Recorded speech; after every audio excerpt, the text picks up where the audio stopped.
श्री शिवाय नमस्तुभ्यम। हम सबको पता है कि 22 नवंबर को शुक्रवार का बहुत ही प्यारा सा दिन है।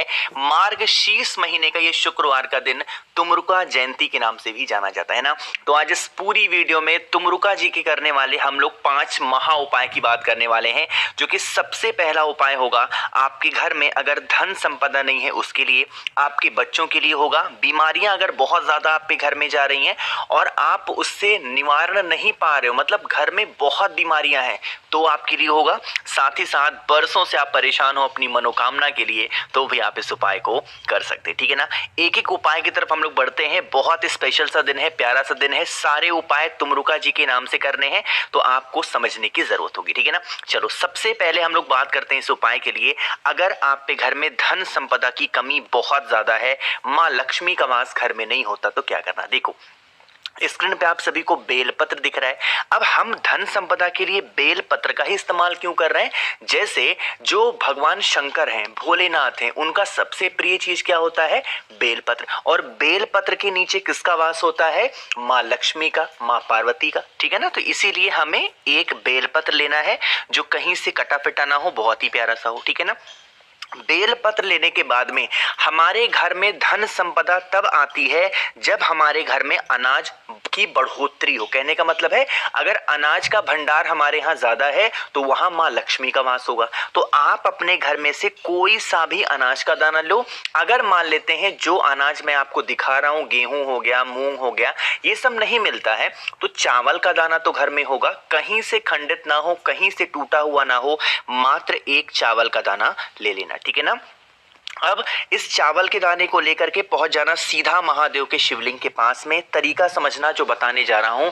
यहाँ पे आपको महादेव का जो शिवलिंग दिख रहा है और मैंने आपको बता रखा है महादेव का पूरा परिवार शिवलिंग के ऊपर ही विराजमान है। हम यह उपाय कर किसके लिए रहे हैं? धन संपदा के लिए। तो शिवलिंग के ऊपर महादेव का पूरा परिवार होता है, बताया है मैंने आपको। तो ये जो स्थान आपको शिवलिंग पे दिखता है, अरे किसका होता है? हम लोग बोलते हैं माता का हस्तकमल, यही तो है माँ पार्वती का स्थान। तो आपके पास में जो चावल का एक दाना है, अभी उसे आप अपने पास रखेंगे, लेकिन जो बेलपत्र होगी उस बेलपत्र को माता के हस्त कमल पे आपको समर्पित करना है। तुम रुकेश्वर महादेव, कौन से महादेव के नाम से? तुम रुकेश्वर महादेव के नाम से आप पहले क्या करोगे? बेलपत्र को चढ़ा देना। जब आप बेलपत्र को चढ़ा दें उसके बाद में 1 लोटा शुद्ध जल तांबे के लोटे से श्री शिवाय नमस्तुभ्यम का जप करके चढ़ाएंगे। देखो नियम समझिएगा, भूलना नहीं है। जो ये बेलपत्र आप समर्पित करोगे तो ये तुमरुका जी या फिर तुम रुकेश्वर महादेव के नाम से चढ़ाएंगे, लेकिन जब आप जल चढ़ाओगे महादेव के शिवलिंग के ऊपर तो आपको श्री शिवाय नमस्तुभ्यम का जप करके चढ़ाना। इतनी बातें समझ में आई। अब देखो, अब आपके पास में अभी एक चावल का दाना है या फिर कोई सा भी एक अनाज का दाना है। अब आपके घर में जो धन संपदा की समस्या है, भोले शंकर के शिवलिंग के ऊपर अपने हाथों में उस एक चावल के दाने को लेकर के और ऐसे गोल गोल 3 बार घुमाना है। कितनी बार घुमाओगे? 3 बार घुमाएंगे तुम रुकेश्वर महादेव के नाम से। और फिर उस एक चावल के दाने को महादेव के शिवलिंग के ठीक ऊपर अगर आप रख देते हैं तो इससे हमारे घर में कभी धन की हानि नहीं होती है, कभी कर्ज की प्रॉब्लम नहीं होती है और माँ लक्ष्मी का वास हमारे घर में बना हुआ होता है ना। देखो आपको पता होगा कि शुक्रवार का दिन ही किसका होता है? माँ लक्ष्मी का दिन होता है। तो आप किस उपाय को तुमरुका जी के नाम से शुक्रवार के दिन करना, ठीक है ना। बात आई क्या समझ में? तो यहाँ पे हम लोगों ने धन संपदा के उपाय की बात कर ली है। आगे बढ़ते हैं इस उपाय में। इस वीडियो में हम लोग अपने दूसरे उपाय की तरफ, जो कि आपको करना है रुद्राक्ष के साथ में ना। काफी ज्यादा लोगों को मैंने रुद्राक्ष भेज दिया है, अब तक 5000 से ऊपर लोगों को रुद्राक्ष मैंने भेज दिया है, जिसका मुझे गर्व भी होता है कि आप लोगों के पास में सही सलामत पहुंच चुके हैं ना।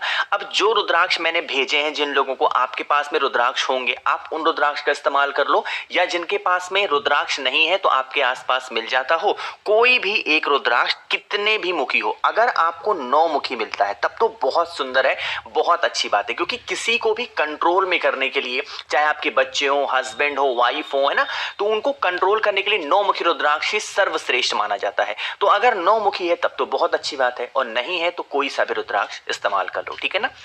देखो, एक रुद्राक्ष लीजिएगा, यह उपाय आपके बच्चों के लिए है। जो रुद्राक्ष आपने इस्तेमाल किया लिया है, उस रुद्राक्ष को आप एक लोटे के अंदर जल भरेंगे और उसी जल के अंदर रुद्राक्ष को डाल देंगे, ठीक है ना। अगर 9 मुखी है तो बहुत अच्छी बात है, रुद्राक्ष को डाल देना। अब इस कलश को उठाना, आपके घर का जो भी इंसान, चाहे आपके बच्चे हो, वाइफ हो, हस्बैंड हो, परेशान करके रख दिए पूरे घर को ना, तो उनके हाथों से किसी भी तरीके से, कैसे भी बहाने से इस कलश को टच करा दो, कैसे भी करके टच करा दो, है ना।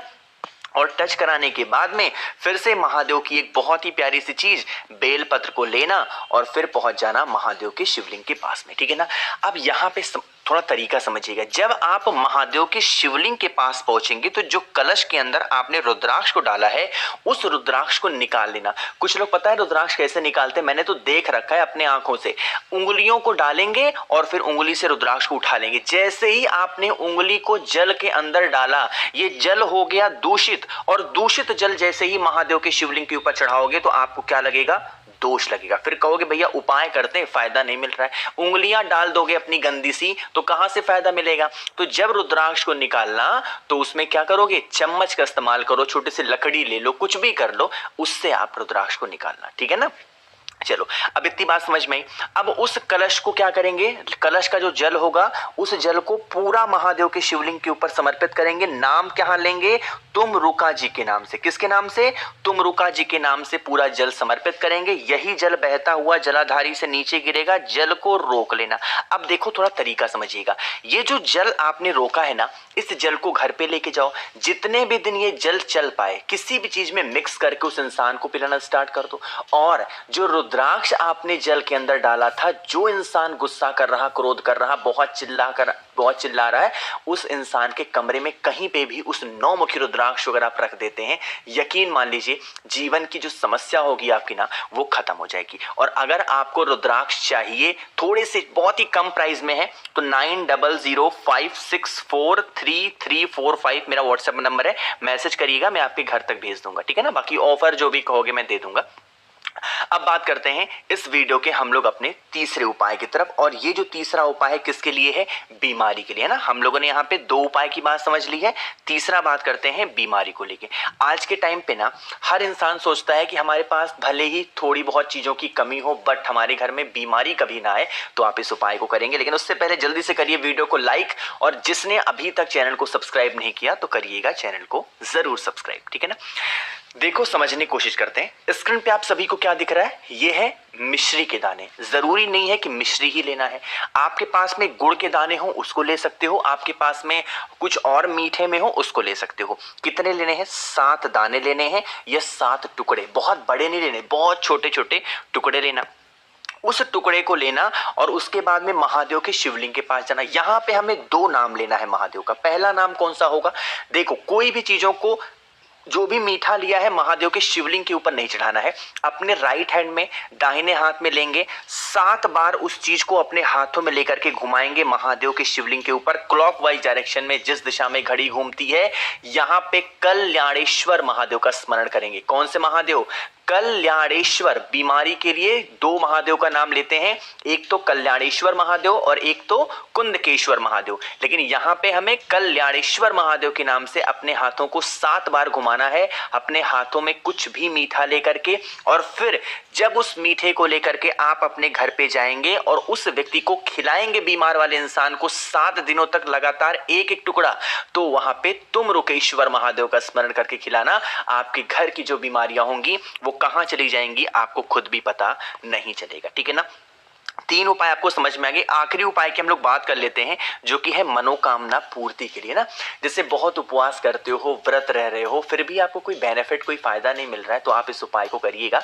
इसके लिए कोई सा भी एक, आपके घर में जहां पे भी पीने के लिए पानी रखा जाता है, चाहे वो मटका हो, परिंदा हो, आरो हो, अपने घर के आरो से जहां पे पीने के लिए पानी रख रहे हो, उस स्थान से आपको इसके अंदर जल भरना है, ठीक है ना, पूरा जल भरना। अब जल को भर भर करके कहां पे जाओगे? अरे मैंने फोटो नहीं लगाई महादेव की, आपको इसको लेकर के महादेव के शिवलिंग के पास लेके जाना। जो आपकी मनोकामना है, जो आपके विशेष हैं, उसे 7 बार में चढ़ाएंगे। जो जल आपने अपने आरो में से रोका है उसे महादेव के शिवलिंग के ऊपर 7 बार समर्पित करेंगे। अपनी मनोकामना विशेष को कहते हुए किसका स्मरण करेंगे? आपको यहाँ पे तुम रुकेश्वर महादेव के नाम से अगर आप चढ़ा देते हैं तो आपकी जो भी बरसों पुरानी मनोकामना होती है वो पूरी हो जाती है। ठीक है ना, करके जरूर देखेंगे।